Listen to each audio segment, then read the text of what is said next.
I think that being true to who you are is the most difficult lesson that you can learn as a grown-up. I think that I spent my 20s thinking that I knew who I was, but I had no idea who I was. And I didn't know that I was learning and figuring out who I was. And that's okay. I mean, if you're in your 20s, that's what you're supposed to do in your 20s. In my 30s, I like myself so much more now than I did in my 20s. Although in my 20s, I didn't even know that I didn't like myself. I don't know if that makes sense, but I have spent so I am about to be 38, and I would say I've spent the better part of the last 20 years trying to figure out who I am. And part of learning who you are requires mimicking other people, okay? I mean, you can take that with music, you can look at it with preaching. Preaching, probably I can illustrate better. The very first sermon my husband ever preached, I don't know if you've ever heard him say this before, was a Tony Evans sermon that he memorized. You got to start somewhere, okay? You have to have heroes. You have to have a model for what you want to be. And so it's okay to have someone that you're like, oh, when he preaches, it hits me. And if I could ever do that for people, or when she speaks in front of people, or the way that I watch this person lead, I want to follow them. So if you have someone that you want to follow, then follow them and then mimic them and lead like them. But then you can't stay there. You have to develop, and you have to become your own person. And I think self-awareness is the number one ingredient that you need to be a successful adult. And the funny thing is, a lot of people never get there.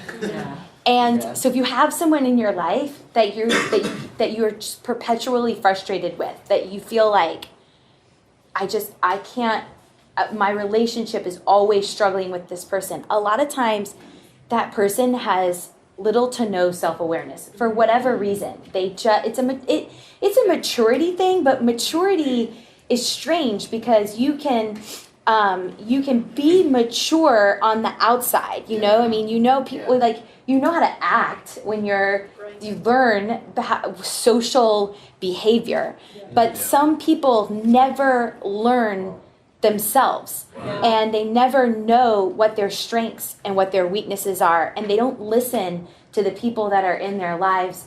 I'm a little overextended in this season of my life. I feel like, do you ever get to a point where you feel like, if one more thing gets added to my plate, it's all gonna crumble. So I feel that way in my life right now, because I am in the middle of leading. I have a leadership group called LOL, and on the surface it seems like, what's the big deal? Well, we read a book a month, and then we come together and I basically teach on that book, which means I have to read the book at a different level than everybody else is reading the book. So I'm not just like audio booking it, okay? I am taking a page of notes per chapter on average of whatever book we read. And the last book that we read was 22 chapters, okay?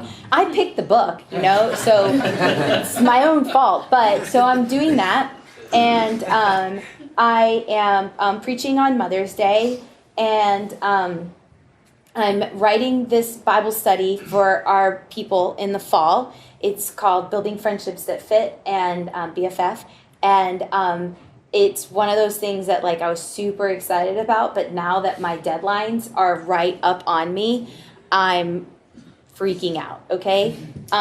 So my point in telling you that is, sometimes though, you get to a place in your life where you're overextended because you made a bunch of stupid decisions. True. And other times, you're just at a place where you know that it's an opportunity for the Lord to really come through and to sustain you. And then you can look back and be like, there's no way I could have done that if God had not been guiding me along. So the cool thing is, and my husband teaches this, that the more you pour, the more God pours into you. Is that how he says it? Yeah, okay. Great. So it's more like the more you're pouring out, the more he's pouring in. Right. So while I was working on the teaching for LOL, it was talking about blind spots, and at this simultaneously, I'm trying to in the Bible study, attempting to take a woman Bible character for each of the 4 weeks and kind of look at that character through the lens of friendship. There aren't a lot of woman friendships in the Bible, but like a lesson. It's more like a lesson in friendship that you can learn from this person's story. So I'm in the book of Judges reading about Samson because I thought, well, what better person to teach on like bad friends than to talk about Delilah, right? Even though it's a love relationship, so it's kind of muddy. But so I'm reading about Samson, I'm reading about blind spots, and it all sort of like comes together for me. What could he possibly have been thinking? She said, "Tell me the secret of your strength." Every time she did exactly what he told her, and every time the Philistines came upon him. And then, the fourth time, it says, the Bible says that she nagged him to the point of like he was like completely angry and done with her and whatever. And then so he actually told her. So I have all these theories on. I actually don't think that I think that he didn't actually think that his secret was in his hair. That he had just completely taken for granted the fact that the Spirit of the Lord would come upon him. I think he took that for granted, and I think one of the absolute saddest verses in the Bible is in that Judges, I think it's Judges 16, where she cuts his hair. She says, "Samson, the Philistines are upon you." He rises up, to defeat them, and it says he did not realize that the power of the Lord had left him, and okay, so I'm coming back full circle to the whole self-awareness thing. Blind spots are only blind to you. Yeah. If it's your blind spot, it's your blind spot. You don't know. Yeah.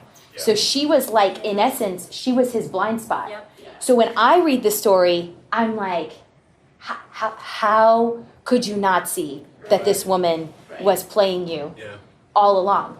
But it was his blind spot. He couldn't see. You can't see what you can't see, okay? Yeah. And so I think that's the trickiest part of self-awareness is how do you have self-awareness? How do you even know you don't have self-awareness if you don't have it? Yeah. And I also think that the way that you find self-awareness is by listening to those around you. Mm-hmm.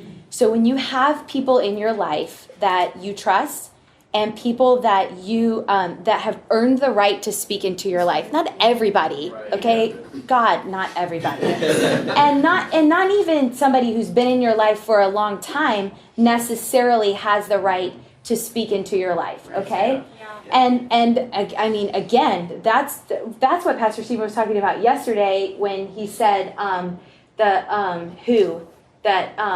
who you're seeking validation from. And sometimes the person that I'm seeking validation from is the completely wrong person. It could be a parent who, just is, nothing you do is ever good enough for them. So if you're seeking validation from them, you're drinking from the wrong well, So the way that if you have a blind spot, you have to realize that it's your blind spot, and the only way that if somebody's in your blind spot, the only way that you can see them is if you speed up or slow down or move or change your position, right? Yeah.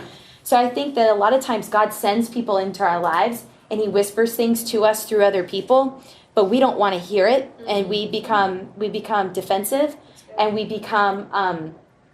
make excuses, we blame. And really, it's God giving you an opportunity to see a blind spot that you have and giving you an opportunity for self-awareness. Yeah. Right. But you look at it as this person's attacking me. Mm-hmm. And so I think that the two the two main ways that you can gain self-awareness are one in the workplace, and that would be when you're in our workplace. I don't know, I mean, I can't speak for if you work anywhere else but here, but I know for a fact that at Elevation, that we are constantly giving people feedback, positive and negative feedback. And we have the end of year evaluations where you sit down and you write out a whole long thing. I mean, God, they are so long. And then your supervisor writes out theirs, and then you meet together and you like read your answers to each other and all that. And if you get hired, you'll have the opportunity to be a part of that. And I think when your supervisor tells you something that you need to work on, your instinct reaction is going to be to make an excuse or to blame or to defend or, you know, or even like deny, like you can't even receive it. And I think it's okay too, that initially when you receive feedback that's really hard to hear, it's okay for in the moment for you to experience all of those things and for you to do all of those things, to blame, to whatever, those things that I said, to defend, to deny, to be like in complete denial, like, no, I don't do that, I didn't do that, okay? So it's okay to have those initial reactions. But when you get home and when you're processing through, you have to take that information, you have to go, God, do I really do this? Is this really something that, if you truly don't feel like you do it, take it to the Lord and be like, God, show me how I do this. But that's the opportunity right there, is in that difficult conversation. I also think that God gives us self-awareness through encouragement, but we don't receive that either. You know, like when somebody says, wow, you're really good at X, or you were incredible in that was your thing, that was your moment. And maybe it's like you don't want that to be your thing, you know, like maybe you want to be a singer.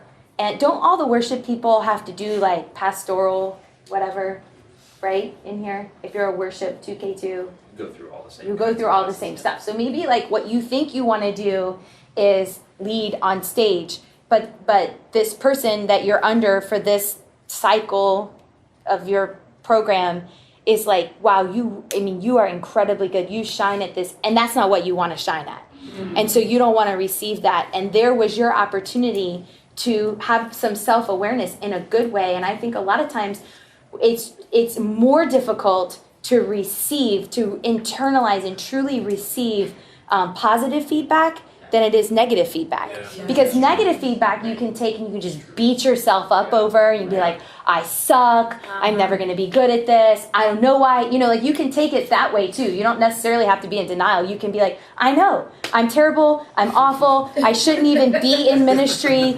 God doesn't even need me, he shouldn't use me, you know, have you ever gone there, right? Yep. So that's you're not receiving it in that place either, okay? And so I think like this whole idea of self-awareness, we don't receive positive feedback either, because you got a hole in your bucket. This is another little teaching that I'm working on, the woman at the well. So for the first week of the Bible study, I talk about how you can't have successful relationships with people if you don't have a living, breathing relationship with God. And how Jesus said to the woman at the well, he said, I have water to drink that, he said, I don't know, drink from me, whatever, exactly. But I'm like over here drinking salt water, and God's saying, I have water that you can drink, that you will not be thirsty anymore. But I'm over here drinking from, needing fulfillment from all the wrong places, from all the wrong people. And if I'm in this place, even if somebody gives me positive feedback, it washes right through me. I can't receive it because I'm not full in the right way from the right places. The other area, so I said self-awareness, the whole thing of blind spots and self-awareness. One way that God can enlighten you to areas is in the workplace, in our workplace. And the other way is in relationships with the people that are closest to you. If you have somebody in your life that you love and that you care about, and they say to you, in usually it's like in an argument or whatever, and they say, why do you always do that? Okay? If anybody ever says to you, why do you always do that? That is your opportunity right there to go, it's great. I don't know. Why do I always do that? Rather than, well, I always do that because you always blah, blah, blah, blah, blah, blah, blah. That's your immediate reaction when somebody says, why do you always do that? Yeah. And again, I don't think God is as concerned of my immediate reaction as he is about my actual action that I take, okay? Yeah. So don't get so bogged down in the fact that, like, I just had a knockdown, drag-out argument with my spouse about why are you always late, okay? And I want to be like, well, I'm always late because you don't help me. This is not an actual argument that I've had with my husband, I promise you. But let's just make up a scenario. I'm always late because I'm the only one who does the laundry, unloads the dishwasher, puts the kids' shoes on, changes the kids' diapers, blah, blah, blah, blah, blah. And if you would help me out a little bit, I wouldn't always be late, right? That's your immediate reaction, okay? But let's take it to, like, your later thought, okay? So now you've had this big argument, whatever. Now I'm sitting down, and I want to go back and I want to process, why am I always late? Is it because I like to be in control? Is it because I like for people to wait on me? Is it because I'm insensitive and I don't pay attention to what time it is, but I'm so selfishly doing the things that I need to do that I don't think about how I'm making other people wait on me? And just like you process through, like, let go of the, oh, I'm always late because I'm the only one that ever does anything around here. Well, welcome to adulthood, right. You know? Everybody feels that way. Newsflash. He feels like you never do anything, and you feel like he never does anything, okay? So that's marriage. And right? I mean, that's marriage. So the sooner that I get past that and to the thing that God actually wants to show me about myself, the more that I'm not going to keep having that same old argument. Right. And I think that's God is way less concerned about how you reacted and how you need to correct yourself as he is about you not continually making the same mistake over and over and over again, or having the same argument with your spouse over and over and over again. It's not about what actually, this is speaking from a person who is punctually challenged, okay? It's not I had to learn that I always have a reason for why I'm late, okay? And sometimes it's a good reason, like it's not my fault, and sometimes it is my fault. Well, I lost track of time, or I thought I had more time than I did, or this happened with the kids, that one would be not my fault, or I got stuck in traffic. But if you're always late, it doesn't matter. No, they don't care because you're always late. So it always feels like you don't respect my time. You don't. You only think about yourself, and get away from my illustration of you being always late. But the point is, can you get to the bottom of why am I always late? How can I fix this? How does it make other people feel? And what baby steps can I take? So like for me, one baby step, I'm really into baby steps, okay? I am not like the book that we read, it's called The Me I Want to Be. That was the book we read last month. It's by John Ortberg. It's a really great book if you've never read it. It's old, The Me I Want to Be by John Ortberg. But if you are on this like self-awareness journey, I highly suggest that book. But he talks about this idea of trying softer, meaning like, he's like, don't try harder, try softer. So the best way I can illustrate that for you is in like dieting and exercise, okay? If you are like, okay, I'm never going to eat carbs or sugar again, I'm going to exercise every day. Well, you may have great success from that for maximum 12 weeks, okay? But if you go 12 weeks never eating anything fun and exercising 6 or 7 days a week, you're going to burn out. So you might have short-term success, but you're probably not going to have long-term success, okay? So trying softer is more about making a small change that can have a lasting effect. So like for me, with the idea of being punctual, I came to this place where I was like, okay, I can't be on time for everything. I can't. But I can make a goal of things that I will not be late for, okay? So I will not be late for church, and I will not be late for picking up my husband for our dates, okay? So I'm doing awesome at the first one, and I'm doing pretty awesome at the second one, okay? And I've finally come to a place in my life where if I know that my husband if we've said we're going to leave at 6, or a lot of times for our date night, I'll pick him up here. I'm going to pick you up at 6. I'm going to pick him up at 6 o'clock because honestly, because if I'm late, if I roll up here 15 minutes late, then we're going to get in the car mad at each other for our date. That's fun, you know, like way to start off your date night with everybody being like, you know, if I'd have known you were going to be 15 minutes late, I would have worked 15 minutes longer. And so, okay, I'm not going to be late for that. I'm not going to be late for church. But if you're having lunch or coffee with me, I'm probably going to be 5 minutes late. Okay? I mean, so there. I'm working on it. And maybe in 10 years, if we're having lunch or coffee, I won't be 5 minutes late. But I'm going to bite off what I can chew in this season of my life. I'm going to find one thing that I always do that I wish I could fix, and I'm going to fix one tiny thing about that. And I'm not going to say I'm never going to be late again, because the problem with me is I never know what time it is, okay? Like, honestly, that's why I said I need a clock, because half of my watches I wear they're just jewelry. I don't know. This watch doesn't even have numbers on it, okay? So like if you struggle with telling time, not a good watch for you, okay? It's really just jewelry. And because I'll look at it, in fact, I did this the other day. Where were we? Oh, it was Sunday night with the Backstage Pass thing, Saturday night with the Backstage Pass. And we've been taking pictures with people for a long time. And I looked at my watch and I was like, somebody said, oh, it's late, we got to get you guys to eat. And I looked at my watch and I was like, yeah, it's 8 o'clock. I said, is it 8 o'clock or 7 o'clock? Because like, you know, my watch doesn't have numbers.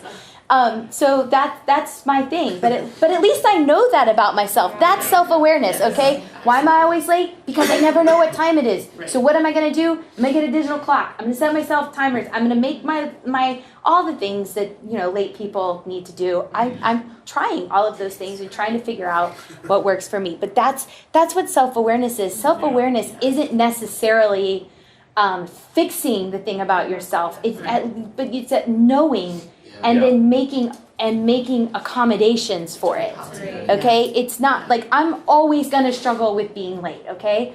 But I have to know that. If I don't know that, I can't even fix it. I can't even be on time for the things that are important. Hey, thanks for watching. If you enjoyed the message, just do 2 simple things before you go. Click the logo to subscribe to this channel so you won't miss a video. I promise I'll make it worth your while. And second, take a minute and share it with somebody who could use it, or just leave a comment. I love to hear how these videos are impacting you. It means a lot to me. Thanks again for watching.